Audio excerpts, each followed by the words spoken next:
নমস্কাৰ ওয়েলকাম জনাইছো পুনৰ ডিজাৰ্টেশ্যন সম্বন্ধীয় অন্য এটি ভিডিঅ' লৈ আপোনালোকৰ মোৰ ইউটিউব চেনেল লাৰ্ণ উইথ সন্তোষ ৰাউতৰ সৈতে আজি আপোনালোকক মই ডিজাৰ্টেশ্যনৰ বিষয়ে যেহেতু অলপ ইনষ্ট্ৰাকশ্যন আগতে জনাইছোৱেই আজি আপোনালোকক ফ্ৰণ্ট পেজটো ডিজাৰ্টেশ্যনৰ KKHSOU মাষ্টাৰ্ছৰ ফ্ৰণ্ট পেজৰ ডিজাৰ্টেশ্যনটো কেনেকৈ লিখিব তাৰ বিষয়ে অলপ জনাবলৈ যত্ন কৰিম যেনেকৈ আপোনালোকক ইয়াত ইনষ্ট্ৰাকশ্যন এটা দিছে প্ৰথম পেজত কি থাকিব মই আপোনালোকক দেখুৱাব বিচাৰিছোঁ प्रथम पेजत डिजार्टेशनर प्रथम पेजत डिजार्टेशन ऑन बोली नेम ऑफ द टॉपिक থাকিব ধৰক কোনোবাই যদি ইয়া এয়াৰ পলিউশন লৈছে বা কোনোবাই যদি ইয়া সয়েল পলিউশন লৈছে কোনোবাই ডিফৰেষ্টেশন লৈছে বা কোনোবাই জেন্ডাৰ ইস্যুস এন্ড কিবা প্ৰবলেমছ বিষয় লৈছে তেনেহলে তেওঁলোকে কি কৰিব লাগিব ডিজাৰ্টেশন অন বুলি লিখি ব্ৰেকেটত টপিকটো দিব লাগিব gender issues and women education আৰু ওমেন এম্পাৱাৰমেন্ট বুলি দি ব্ৰেকেটত তেওঁলোকে লিখি দিব লাগিব যে a case study on this area মানে কোনটো এৰিয়াৰ বিষয়ে ষ্টাডিটো কৰি আছে সেই এৰিয়াটো বিষয়ে লিখি দিব লাগিব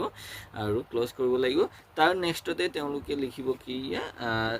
এই তলত দিয়া এটা আপোনালোকক ইনষ্ট্ৰাকচন দিছে তাৰ তলতে লিখিব লাগিব আপোনালোকে submitted in partial fulfilment of the requirement of for the 4th সেমিস্টাৰ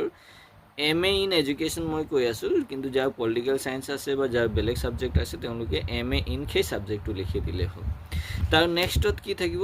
এই ফ্ৰন্ট পেজৰ হে কথা কৈ আছো মই তাৰ নেক্সটত আপোনালোকে সাবমিটেড বাই লিখিব পাৰিব সাবমিটেড বাই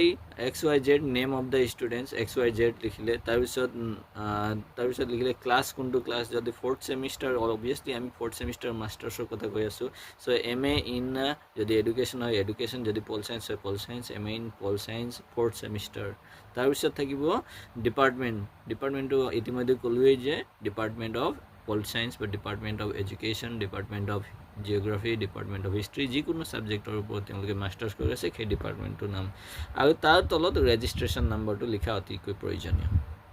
তো প্ৰথমতে কলো মই নেম থাকিব তাৰ পিছত ক্লাস ডিপাৰ্টমেন্ট আৰু ৰেজিষ্ট্ৰেচন নম্বৰ তাৰ পিছত লোগোটো আপোনালোকে দিব লাগিব KKHSOU লোগো আৰু তাৰ তলতে আপোনালোকে কাৰ আন্ডাৰত সুপাৰভাইজ কৰি আছে under the supervisor of name of the supervisor designation of the supervisor work place of the supervisor code work কৰি আছে সুপাৰভাইজাৰ জনে আৰু তাৰ তলতে ষ্টাডি সেন্টাৰটোৰ নাম কি সেইয়া গোটেই ডিটেইলছ খিনি আপোনালোকে